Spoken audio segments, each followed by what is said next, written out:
তো বন্ধু কালকে তো এক জায়গায় যাওয়ার কথা ছিল, সেটা তো হইলো না। আজকে বিকেল টাইমে থাকিস, আমরা খোলাহাটি বাজারে যাব। আচ্ছা বন্ধু ঠিক আছে। ওখানে তো বিশাল মেলা লাগছে, মোটরসাইকেল নাকি মানুষ পাওছে। বন্ধু আমার কাছে তো টাকা নাই রে। আরে টাকার চিন্তা তুই করিস কেন, আমার কাছে তো টাকা আছে, সমস্যা নাই। আচ্ছা তুই তো আমার প্রাণের দোস্ত রে। আচ্ছা ঠিক আছে, সমস্যা নেই। বন্ধু কেমন আছিস? বন্ধু ভালো আছিস, তুই কেমন আছিস? এই তো বন্ধু ভালো আছি, কিন্তু সমস্যার মধ্যে পড়ে গেছি। আমাকে 100 টাকা ধার দে না প্লিজ। বন্ধু আমার কাছে তো টাকা পয়সা নাই। আরে বন্ধু যখন চাবি তো আমি তখনই দেবো রে বন্ধু, দে না 100 টাকা। বন্ধু টাকা আমার কাছে নাই, বন্ধু আমাকে মাফ কর। আরে মনির বন্ধু তোর কাছে নাই, আমাকে 100 টাকা দে না প্লিজ। তো বন্ধু আছে তো আমার কাছে টাকা, কিন্তু আমরা বিকেলে খোলাহাটি বাজারে যাইতেছি, ওখানে আমাদের টাকার দরকার আছে। আমি টাকাটা তোকে একটা সপ্তাহে দিতে পারি। আমি যখন চাবো সখনে কি টাকাটা পাবো?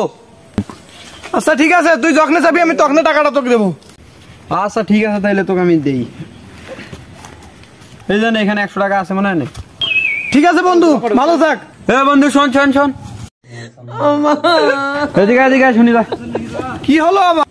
তুই না বললি আমি যখন টাকাটা চাবো তখনই দিবি? তাহলে আমার টাকাটা এখনই প্রয়োজন, এখনই দে। কি